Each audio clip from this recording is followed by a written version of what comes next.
Hey y'all, so I'm not gonna play a guessing game. Guess what I got? Because the picture is usually in the thumbnail anyway. So that Z445 John Deere that we repaired a few months ago, I actually wound up trading that for this roller. You may ask, what do you need that for? So we bought 5 acres. It is in the process of going through and all that stuff. We're gonna need a really long, super long driveway because where we're planning on putting the shop and the house and all that is at the back of that acreage. I figured I'd need some kind of compactor. Got this roller. Also, I might do the foundation, or at least start on the foundation of the shop. The house, most likely, we're just gonna do a manufactured house, but we'll see whenever the time gets there. That's still going to be way, way out in the future. But yeah, so we wound up trading for this. I had $640 into this trade from what I paid for the mower and to get it repaired and trade in and all that stuff. And so yeah, so I'm about $640 into it. So I figured we can do the driveway. We can do foundation if we needed to, and if I wanted to, I could rent this out. The guy that I bought this from, he did sidewalks and driveways, and so he got out of doing that business and he's doing something else now. But yeah, runs and drives and all that good stuff. He told me that it didn't have a vibrator on it, so with something this small, you really need one to help compact that as much as possible. This is a 1-ton unit. You can put water in the drums, so you see a fill-up point there, and there's another one on this one. So you can fill up this back drum, and there's a water tank here. And I look down in there, and it's pretty. I don't know if it's going to hold water or not, but it's pretty crusty down in there. So, anyways, might leave that off, let that air out. This is the hydraulic tank. It had a fuel tank here, but it rusted out, so they just replaced it with this. There's two fuel filters on there. There's one here, well, that is the fuel pump, and then there's another one on the other side. But pretty simple. That's forward, backwards, forward, backwards. Your steering, obviously. This is the parking brake. It doesn't seem to work, so might work on that a little bit. But pretty simple. You have your fuel pump on, and here you're going. Your start button should be a choke and then a throttle. Doesn't really work all that great, but it's all good. Here's the other fuel filter. It does have a 20 horsepower Honda Walmart battery. It is manual steering. So, but pretty simple little machine. But he said it didn't have a vibrate function on it. But if you lift this up, those are off balance counterweight kind of things. So I'm thinking it does have some sort of vibration. So yeah, so you can just see where they just spray painted it or painted it, whatever. He said they painted it about a year ago. But that just looks like a little electric motor. So what I'm gonna do is I'm gonna hook up 12 volts to that and just see what happens. If y'all do any kind of electrical work, y'all need to get one of these little power probes. This is an aftermarket one. I think I bought it for 20 bucks or something. But I actually had the the power probe, like name brand one, and that was I think it was almost 300 bucks. But it was the full kit. But anyways, this is really what you need. I figured I've used this more than I did the actual power probe, because I figured if I break this, it's only 20 bucks versus the other. So give me a second, let me hook this up, and then I'll show you how I hook it up, and then we'll see if this turns this motor. So give me a second. Okay, so this wouldn't carry enough voltage through there. Kind of figured it'd probably take a lot, but you run this over this, you can see I've already tried to mess around with it, but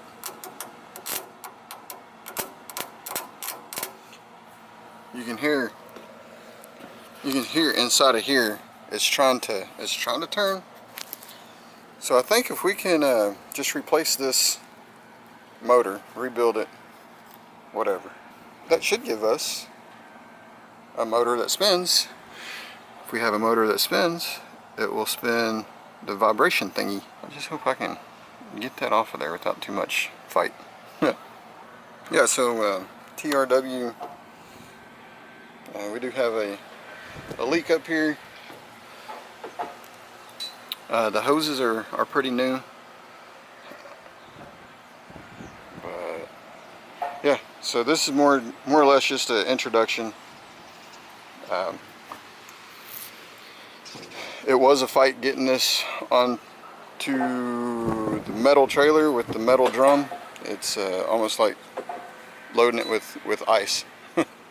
Anyways, I might try to take this off, and we'll go from there. So, alright.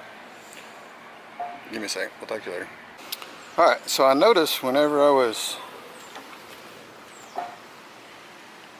using this wire, you see I kind of burned it up pretty good.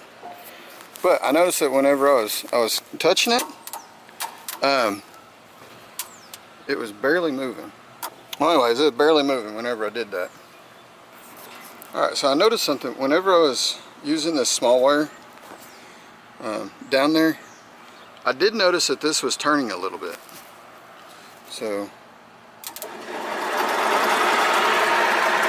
can see that. Now, the wire was getting hot. I think this is just misaligned, because whenever I had it tightened down, it wouldn't hardly turn. So we got bigger leads.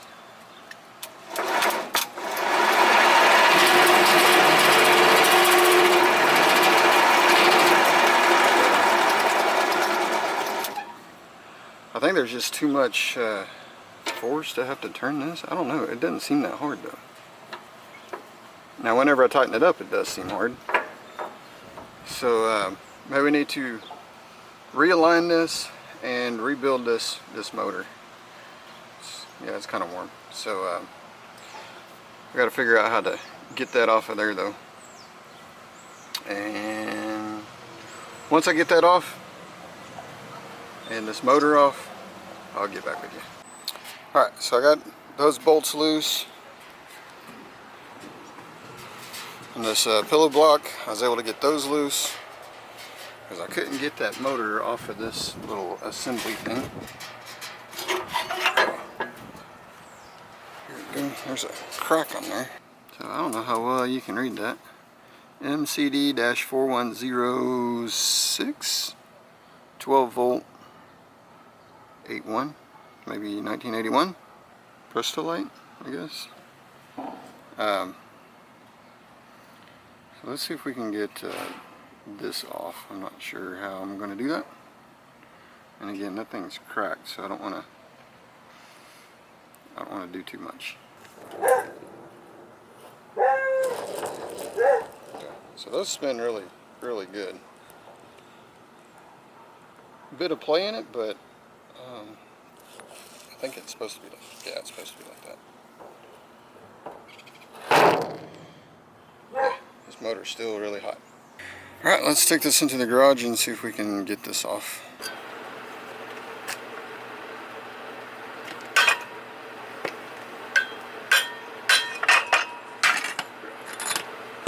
Okay, so I'm trying to get these caps off.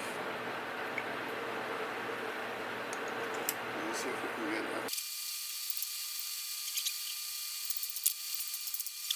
that. Broke it off. Son of a diddler.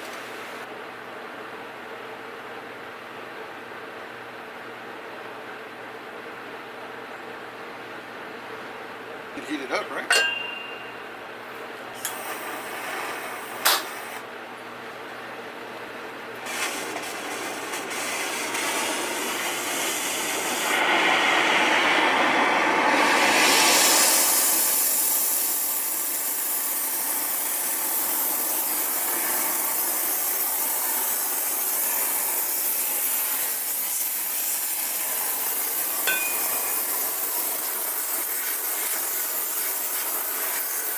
I'm going to try to heat up the outside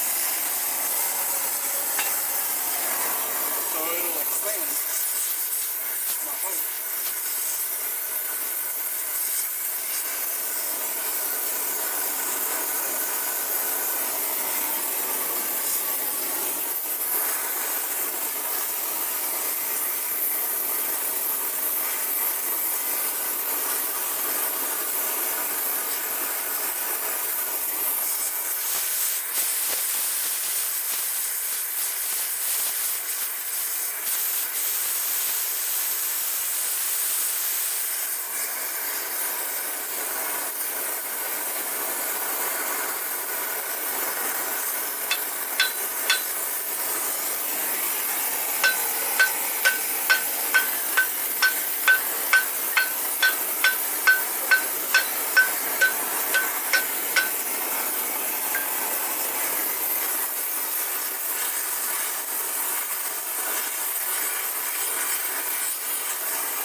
Alright, there we go.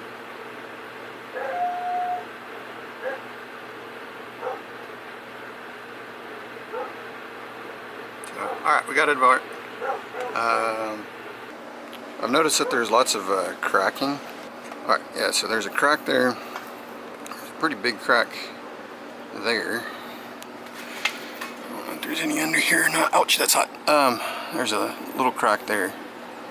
So, obviously this is under a lot of vibration. So, let's see if we can clean out those splines a little bit and then weld that together. Then we'll take this motor over to a like a starter alternator repair place and let them rebuild it. I think that's the course of action there. Alright, yeah, so there you go. I got a roller. I really would like to have a dump trailer or even a dump truck. That might be in the future, I don't know. But just kind of go over this real quick, a little bit closer. This is super thick. Like, it needs to be heavy, right? Like I said, the guy said it weighs about a ton.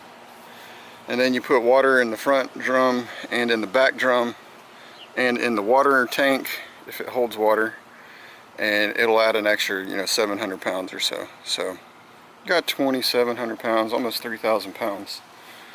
So again, you can see just how thick some of this stuff is. I don't know what this, I think this is probably a drain for the water. The drum itself looks like it's in pretty good condition. I didn't see like any nicks or cuts or nothing like that in there. We might work on the emergency brake.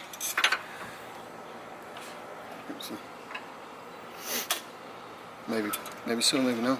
Maybe just some adjustment. Looks like this needs to be kicked over more that way. And then adjusted, and that might be good to go. But all pretty simple stuff from what I can see. I do not see a nameplate or anything anywhere. there is that emblem, which I don't know if that is just specific to that hydraulic pump, or if that is what this is. So, like I said, I don't see any kind of nameplate, anything.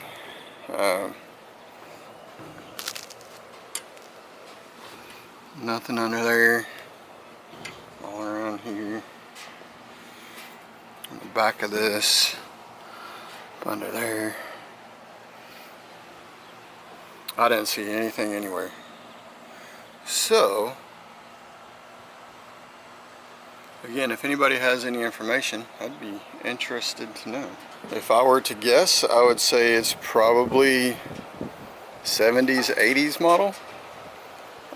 But it definitely could be older. It could be 50s, 60s, or 70s. I don't know. Alright, well, there you go. Y'all comment, rate, and we'll look at getting that fixed. And worst case scenario, I don't have to have the vibrator, but we all know it works better with that. Obviously the seat's kind of torn up a bit, but can be replaced. Probably not going to.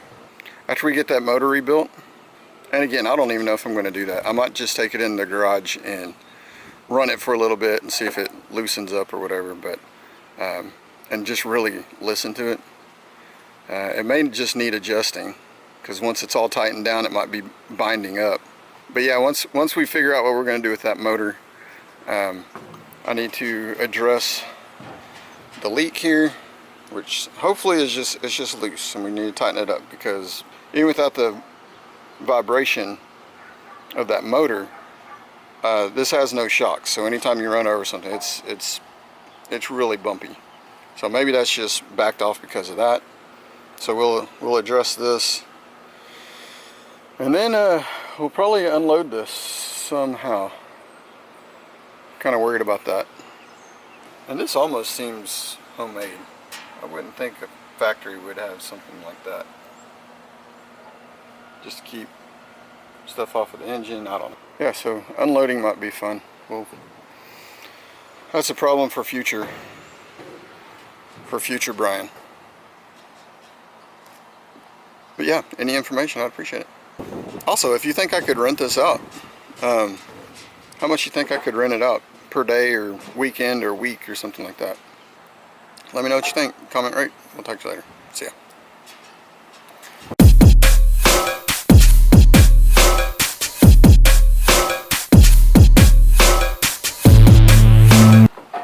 It needs to be heavy, because the weight is going to push down on it. Oh, that's stupid to say. Even without the vibrator on there,